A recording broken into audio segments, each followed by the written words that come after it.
So हे guys, आज आपला 30 डे चॅलेंजचा तिसरा दिवस आहे.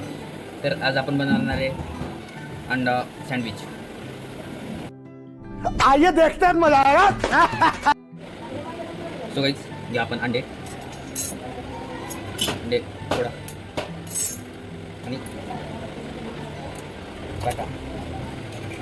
टाका कांदा, टोमॅटो, मग टाका शिमला मिर्च पावडर, मसाला कोणता तरी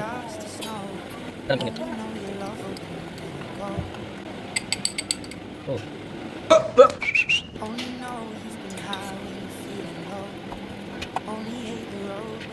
ते टाका अंड्याचं आपण बनवलेलं टाकून द्या.